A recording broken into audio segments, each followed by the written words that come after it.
خو چې کله انسان مړ شي چې د روح قبضیږي د روح د عزرائیل علیه السلام چې راواخلي الله تعالی دې د پاره خپل د رحمت فرشتي پیدا کړي دي هغه د جنت نه راورسیږي او جنتی ریخم راوړي او دا پاک روح پکې تاو کی او د دې ډېره بهترینه خوشبوئی روانه وي او دا بویوسی اسمان ته بیا غلطه ورته فرشتي په استقبال کې ولاړی وي بیا بل اسمان او بل اسمان دا سفر په ټول کوي د رسول الله مبارک دا خصوصیت چې هغه په ویخه باندې ذاتن او جسدن لاړو دا معراج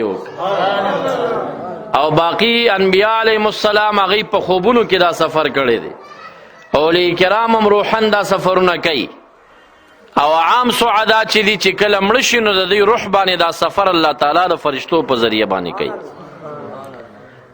خو هر اسمان کې استقبال د فرشتو وي او مرحبا بالروح الطیب والنفس الطیب حدیث د بخاری شریف مسلم شریف ستړی دی مشي په خیر دی راشي هغه خوشبوی او پاک روح دی ستړی مشي دا آواز ورته کېږي الہ العالمین ته پیشي وشي څومره ټیم کې دا سفر قطع کوي چې څومره ټیم کې ته مړي ته غسل ورکې واپس کفن او جنازې ته یې وړې او د قبر خواته یې رسې بلکې تا چې لا کور نه دی اوچت کړی جنازه دې لا پې نه ده کړې دا سفر توی شي دا د زرګونو کالو سفر فرشتې په ده باندې وکړي الله رب الجلال ته چې پیشي وشیم په ده باندې هم دا آواز کېږي مرحبا بالروح الطیب والنفس الطیب خوشبوی او پاک روح دې په خیر راشي فرشتو ته امر وکړي یوسئ علیین یو بهترین ځای دی هلته جمع کوي دلره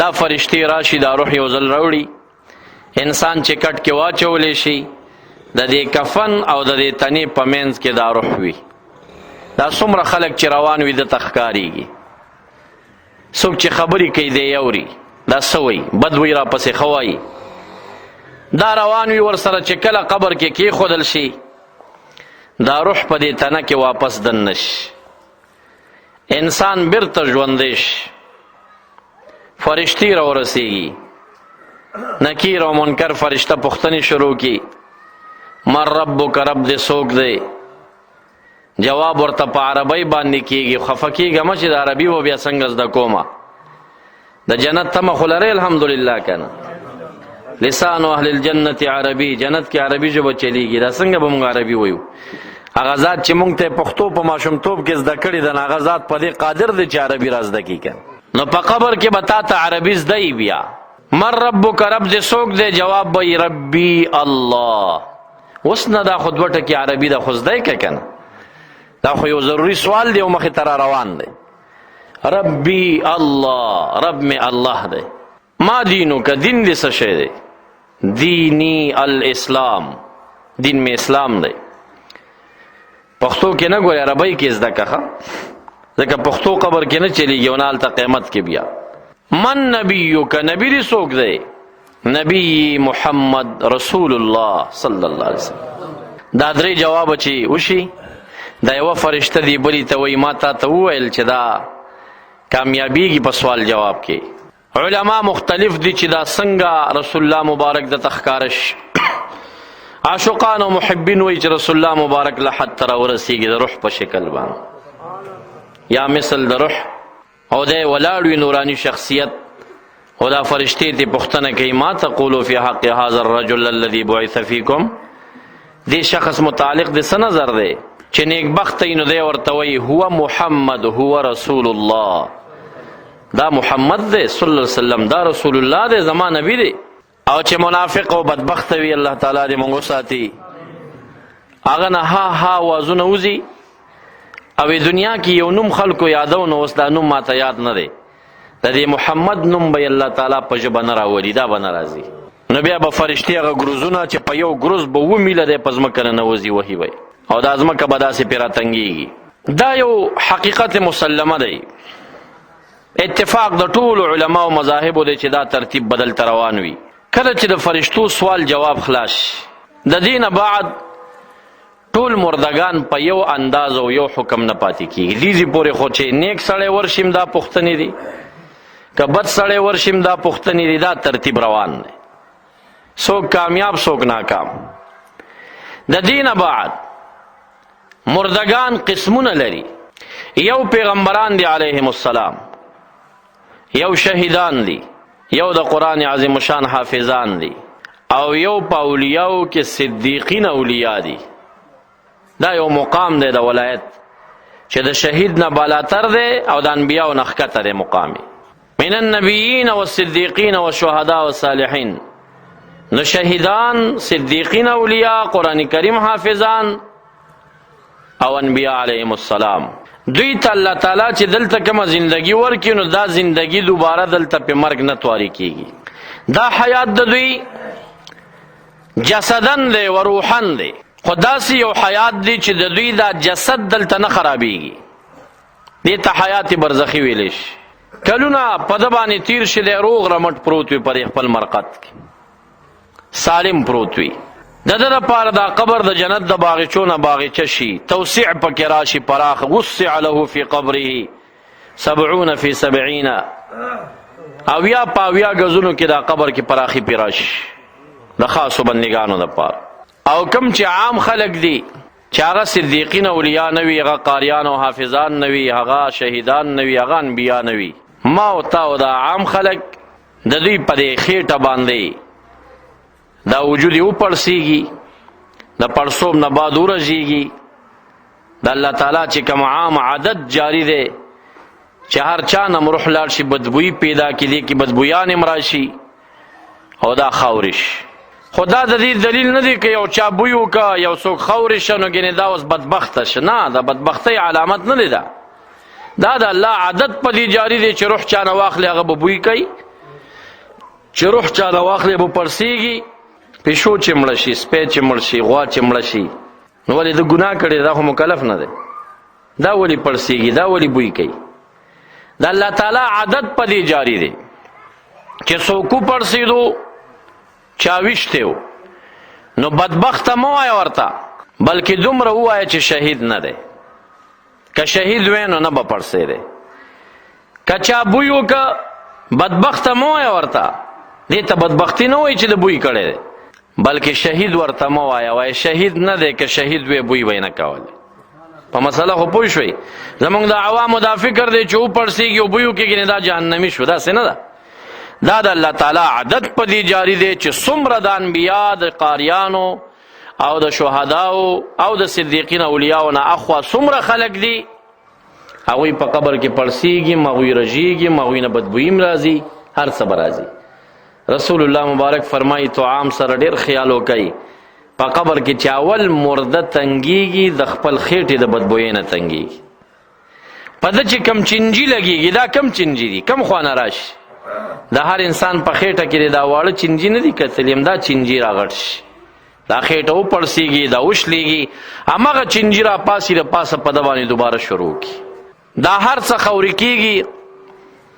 د دې املا د تیر آخري سر کې عجبت ذنبه، په چرګ کې ورته تاسو لکه لمې وایي، په انسان کې دغه ځای د املا د تیر آخري سر بس دا لږه ټوټه پاتې کېږي، باقي نور خوري شي.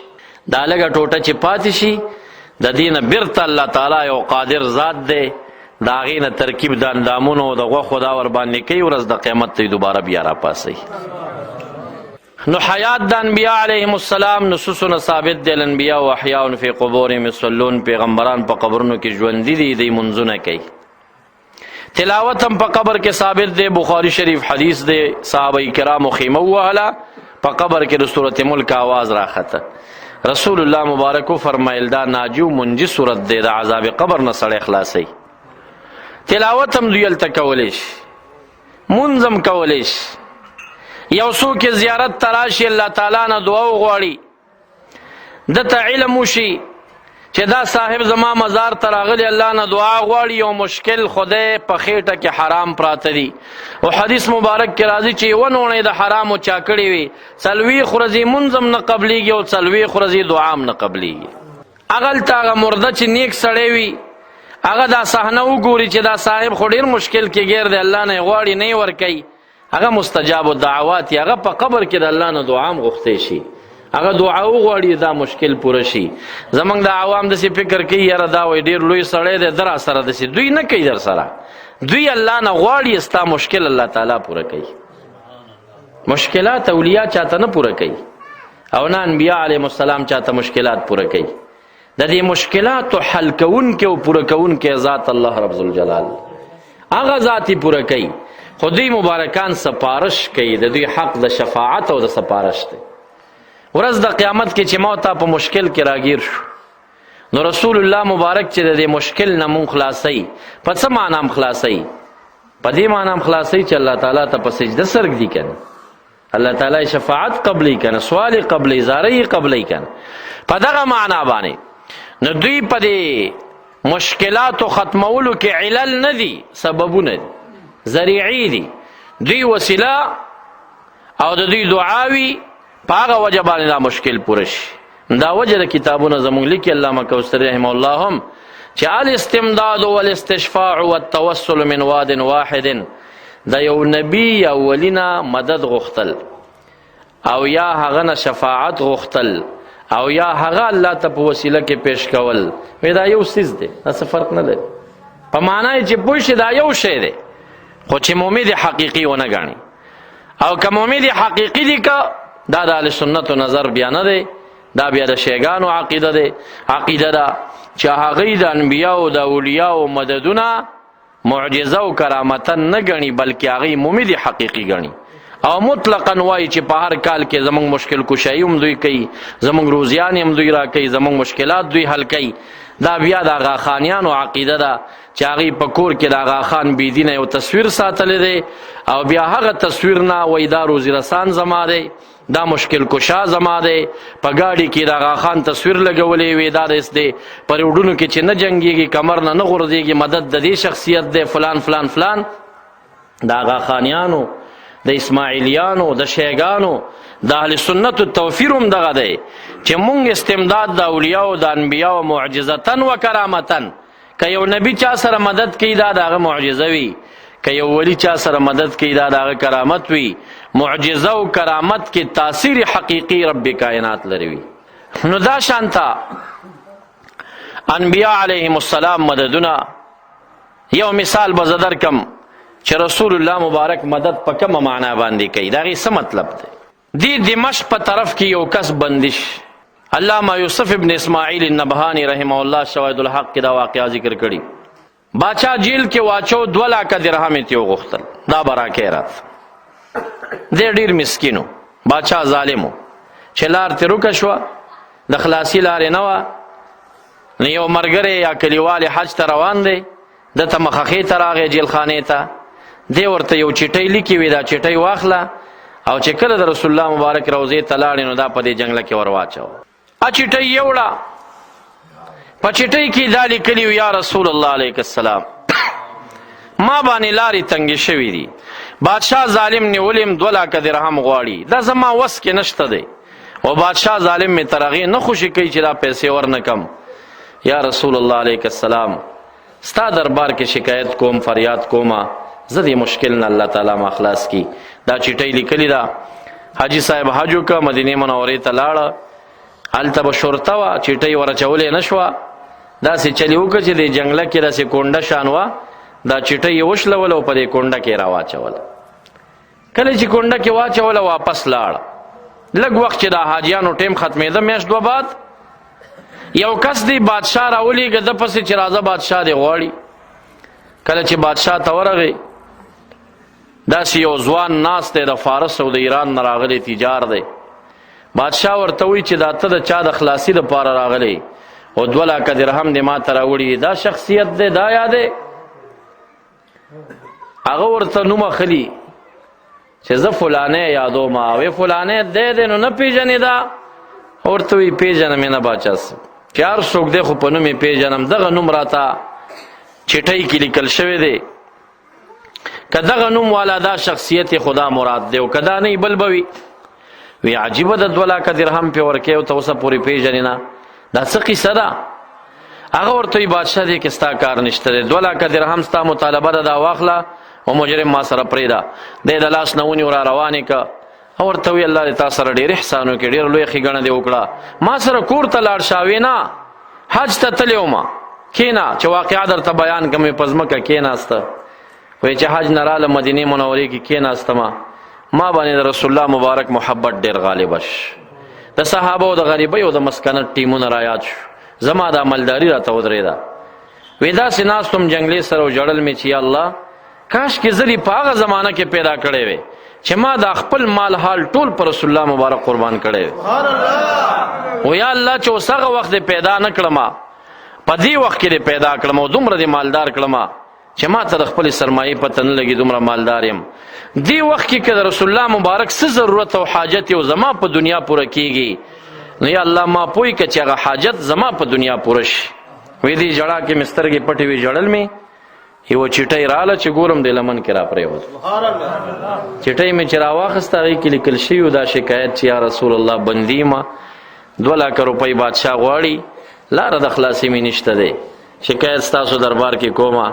وی زه پوه شوم چې هر څوک دی رسول الله مبارک دی وخت کې ضرورت دا دی چې ته خامخا وایې چې زما په دنیا د دین یو کار وشي او مبارک خوشحاله شي، نو زما ضرورت دا دی چې ورشه دا سړي شکایت ما ته کړی دا خلاص کړی دی. جی زر عالم بادشاه ته مې 2 لک درهم ورکړه، ته مې ترې خلاص کړي او کور ته نه یم تللی، واپس روانېږم زم ایران ته ځمه. واپس تېنه ایران ته لاړه. د انبیا علیهم السلام د مدد دا مثالونه دي. خبره پوه شوې؟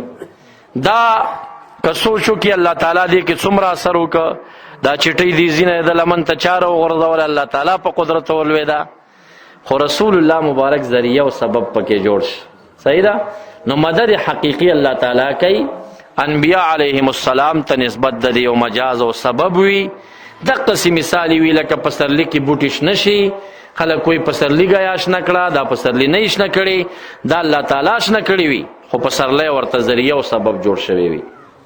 انبیاء او اولیاء علیهم السلام په مددونو کې ذریعی دي، په مددونو کې اسباب دي. دوی دې دپاره یو اسباب نسبت مجازي دوی ته کېږي، حقیقت کې تاثیر په دې مدد کې به خالق الهزال ته وي. نو که تاسو څومره د اولیاء مزاراتو ته ځئ، دوی ممد حقیقي مه ګڼئ په مشکلاتو کې، بلکې تاسو د عوامو دپاره بهترین نظر دا دی چې د الله تعالی نه مدد غواړئ او دی مبارکان د الله تعالی ته وسیله کې پیش کوئ. نو دوی ته به ستاسو مشکل هلته ورسیږي، دعا به درته وکړي په قبر کې، که دی د صدیقینو نه وي یا د شهیدانو نه وي یا د حافظانو نه وي، انبیا علیهم السلام وي. زمونږ ټولو فقهاو دا لیکلي چې رسول الله مبارک مزار ته څوک لاړ شي، نو دی د هغلته نبي علیه السلام د شفاعت مطالبه وکړي او صاحبانو ته دې ودرېږي، صاحبانو ته، یارانو د رسول الله مبارک ته دې ودرېږي، حضرت عمر او حضرت علي سے مبارک ته دې ودرېږي او په هغې ځای کې دې مو وایي چې زه تاسو ته راغلی ما لاتوسل بکما الی رسول الله، تاسو دواړه رسول الله مبارک ته وسیله ګرځومه د دې مقصد دپاره لیتشفع علی چې رسول الله مبارک زما سفارش د الله درګاه کې وکړي.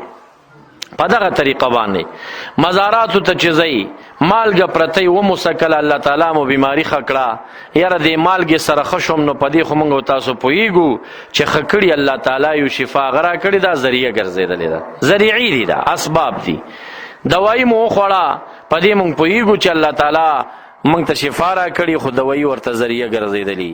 نو دغه شانته د مزاراتو ده نسبت د ډارک مطالبې دا د خواصو کارونه دي چې سړی بعید وي دغه مزار نه او دی د مشکل په ټیم دته آواز کوي.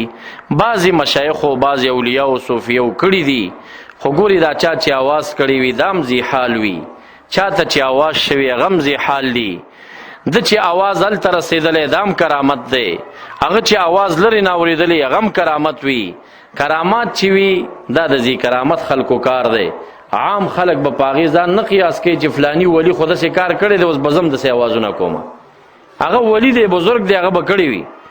د دې سواد صاحب رحمت الله علیه سلسلې ډېرې دي. یوه سلسله د دی په افغانستان کې د مزیني باچا صاحبانو په طرف باندې تلې ده. عبدالقیوم باچا صاحب د خپل والد صاحب مریدو او هغه د خپل والد صاحب مریدو او د ده دا نیکه چې و د سواد صاحب رحمت الله علیه خادم خاص و، ډېر کلونه یې خدمت ورسره کړی و. بله سلسله د اډي صاحب رحمت الله علیه وه، د سرکاڼو میاں صاحب وه، د دامان افغاني صاحب وه، د مشر د امان باباجي صاحب، عبدالرشید باباجي صاحب وا، د مولانا عبدالرزاق صاحب، دا سلسله هم سواد صاحب ته رسېدلې ده. بله سلسله د مانکی شریف د مشایخو وا، په سلسله باندې بیا جي ګل صاحب ته رااله، بیا شیخ ګل صاحب ته رااله، هغه هم بیرته سواد صاحب ته جمع کېږي. خلفاو بس په دغه سلسلو باندې دا خورېږي. د مزني باچا صاحب، عبدالقیوم باچا صاحب ما ته په خپله حکایت وکړه، څو کاله وړاندې وفات شوی دی، چې هغه د خپل نیکۍ لیدلی هم او نیکۍ د سواد صاحب مرید و ډایرکټ. دا ډېره لنډه سلسله وه. وی زما نیکه دا حکایت کو چې زه د سواد صاحب رحمت الله علیه سره خادم وم، تاجرو ته مې اوبه ورته واچولې او چې اودسې کوو نو دا کوزڼۍ داسې ونیوه او د دیوال ته یې راخلاصه کړه. کوزڼۍ ټوټه ټوټه شوه، زه ویرېدم، لاړو په یخو اوبو یې اودس وکړه او کوزڼۍ او کودړي دا ما په کپړه کې راغونډ کړل او تاریخ او دا ټیم مې نوټ.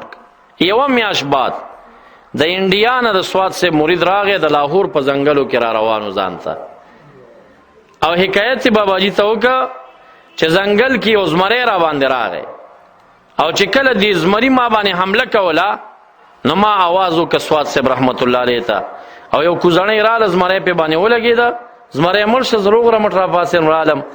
دا کوزړۍ کودړي هغه هم را جمع کړي په کپړه کې غوټه کړي، دا ما هم را جمع کړي. اوس عقل خدا نه مني، ولې کرامت وي داسې کار چې عقل کار نه کوي.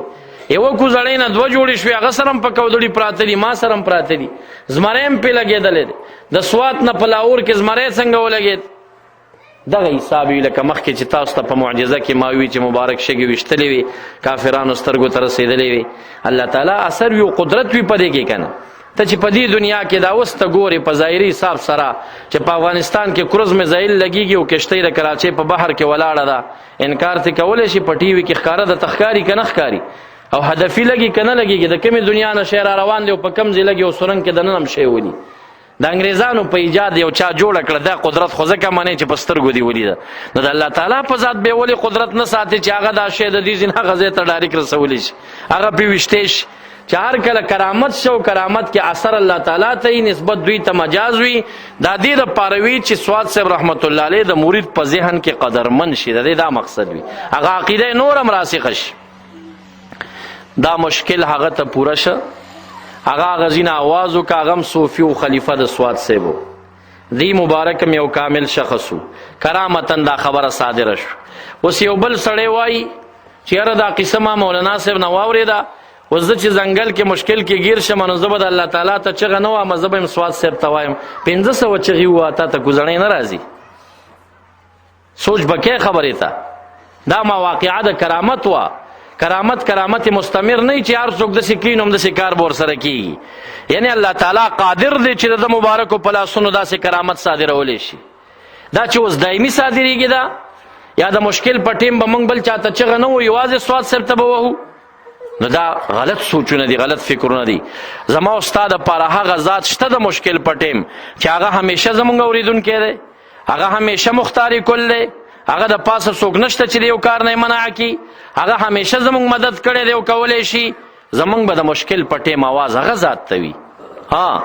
صاحب حال صوفي کمال مستغرق په فنا د شیخ کې که داسې مشکل کې گیر شي او هغه خپل شیخ ته داسې آواز وکړي او شیخ ورسره مدد وکړي نو حقیقت نه به انکار نه کوئ، ځکه چې دا یو کرامت بیا هم کیدی شي، بیا هم امکان لري، بیا هم امکان لري چې داسې کرامات د نور اولیاونه صادر شي. خو ما مقصد دا دی چې بعضې وخت کې بعضې نداعات خواصو عبادو کړي دي چې ته کرامت ویل کېږي. دا چا چې آواز کړی رسولی دا هم د کرامت دی. ګوري دا کم مرید چې آواز کړی دا د کراماتو نه خالی نه دی. تاسو چې په موبایل باندې آواز د بل ځای نه اورئ نو کم موبایل باندې چې د آواز واورئ نو خو یوازې ستا د موبایل کمال خو نه دی که نه چې دا کینچ کړی دی آواز، خو د هغه د موبایل هم کمال دی چې د آواز یې تا ته راپاس کړی که نه. نو دا کم یو مرید چې چغه والي هغه هم ولیدی چې هغه د آواز څنګه ورسو سواد ته، او سواد صاحب رحمت الله علیه بزرګو چې دا بعید نه آواز یې څنګه واورېده. داسې مسله ده. خو د دایم د پاره د مشکلاتو په ټیم کې به زمونږ او ستاسو آواز رب کائنات ته وي، هغه سمیع دی، هغه قدیر دی، پارسه قادر دی، حقیقي مؤمن زمونږ دی. د کراماتو د معجزې به انکار نه کوئ. کم حالات چې مشایخ درته بیانې دی کې به شک نه کوئ. ولې که شک دی وکړه نو تا په کرامت کې ظاهرا شک کړی دی او د الله په قدرت کې په حقیقت کې شک کړی دی. دا خو د الله په قدرت دا کار شوی، دا خو بیا ته د الله تعالی په قدرتونو کې شک کې. نو په دې وجه باندې منکر د کرامت او د معجزې دا منکر د آیات الله د تفسیر ساوی لیکي، دا د الله د آیاتونو د دلایل د قدرت نه منکر دی. او دا د مومن بهینه د ایمانیاتو نه الفرق بین الفرق ذکر کړی دي چې په ایمانیاتو په عقایدو کې دا خبره ده چې موږ به د اولیاء او کرامت منو، هم قبل الوفات هم بعد الوفات. کرامت په وفات سره نه سلبیږي بلکې د وفات نه بعد د دوی کرامات په زیادت باندې شي، دا الله زیاتیږي. نه ګوري تاسې مرده چې صالح ای دا قبر ورته پراخه شي، دا پراخي خپل یو کرامت دی. نه ګوري چې دا روح د الله تعالی حضور ته ورسیږي پس د مرګه، ته خو په ژوند باندې ته لاړ شه اسمانونو ته څنګه خیږي؟ دا روح دا فرشتې څنګه وړي؟ دا یې روحي او کرامت دی د لپاره چې فرشتو په ذریعه باندې دا وړلی کېږي، قبر ورته پراخېږي، هغلته حیات په ده باندې راځي. دا ټول د ده لپاره کرامات دي او بعد الوفات کرامات دي. څو کلمات مې عرض کړل د مرګ متعلق چې د خاصو انبیاو هغه حیات برزخي هغه به ضرور منئ. مرګ ته به فنای محض نه وایي چې بس دا مړ شو ختم شو، یا د دنیا سره ګینې څه خبرېږي نه، یا څه تعلقات دوی سره نشته دی، داسې نه ده، بلکې هغې دپاره الله تعالی خاصو عبارو ته یو زندګي مقرر کړې ده.